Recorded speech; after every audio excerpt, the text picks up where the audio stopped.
preparation's going really good. I'm watching a lot of ladies volleyball, and Lydia's watching a lot of the men's swimming. So it's exciting stuff, but no, it's a great opportunity to get her in this off week prepped. Obviously looking at the course layout, designing the practice around that.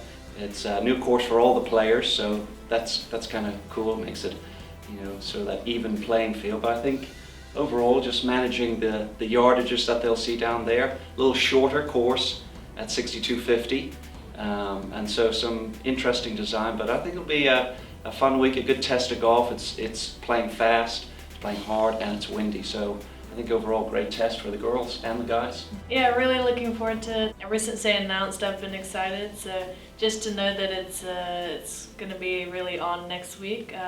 Kind of gets butterflies in my stomach, but I guess we've all prepared for this moment, and I think this is going to be a great week for women's golf and for the men's too. I think you're representing more than yourself and your team. We all know golf is a pretty individual sport unless you play the Solheim Cups and all that. So that you're there, obviously it's an individual medal and all that, but you're there representing yourself, and you've got the flag or your team logo, and I think it's just more than just you, and to know that the people back at home is supporting, I think is a cool part of it, and just to be able to meet some of the other New Zealand athletes, and especially because I live over in the States, you don't get to kind of cross paths with them, so it should be, I think, really cool to just meet them and then learn more about their sports too. Obviously I would love to be holding a medal, and stand on the podium at the end of Saturday.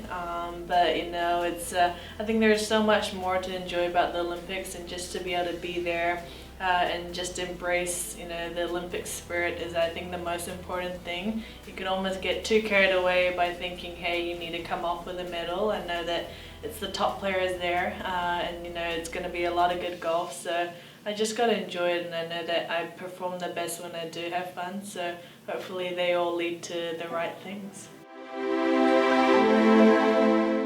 I think so, it's not much different to our normal field, if we play in Asia, for say, because it's similar numbers, so the top players are all there. It's not going to be completely different, going into this event like any other event. I think people outside of the golfing industry would, like me, I go, hey, can I watch, one sport in the Olympics, and I could learn about swimmers or or volleyball, or you get to learn about these players and these athletes, and you get curious and you end up looking them up on social media or on Google, and I think that's what people will do. And for juniors, I reckon they will have the dream and hope that they will be able to compete in the Olympics, for their country, and to be able to compete, where there's the world's best athletes, doing the sport you love, I think is something special, and you don't get that many opportunities to do that. Yeah, my dad actually told me that I think there's 35% more juniors, applying for memberships in the country, and I've always said New Zealand's got some of the best facilities, and even at my home club, it's only $100 for an annual fee to play whenever you want, and all the range, putting green, and everything's there. So I said, we have such good practice facilities, and we weren't taking advantage of it, and to see how many juniors were wanting to take up the sport is, I think, cool. And I think that's what guys like on the guys side, Danny Lee and Ryan Fox, and me on the women's side, what we're trying to do is try and grow the game. And we all know New Zealand sport equals rugby, but hopefully one day we'll be able to say New Zealand sport equals golf. I think the big thing was, hey, it's a links course, and you know we're playing there during their winter, so it's probably going to be the windiest out of all seasons they have. So we know wind was probably the biggest factor, and you know, and the other links side was that it was going to be pretty firm, and because it is a new courses tend to play a lot firmer, faster than you know a course that has settled down a little bit. So.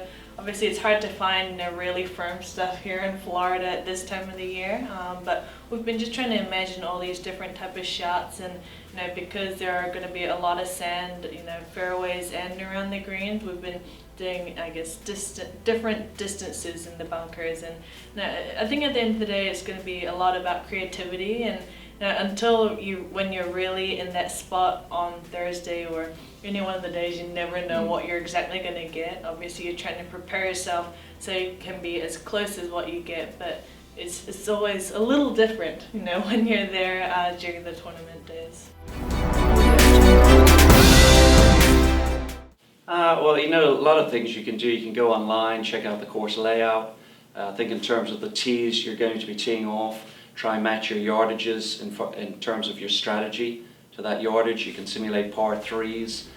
For instance, a lot of the kids we work with, when they go to, say, AJGA events, they do a great job of publishing both the boys and the girls division and the yardages. So you can simulate a lot. I think a lot of players could learn from that.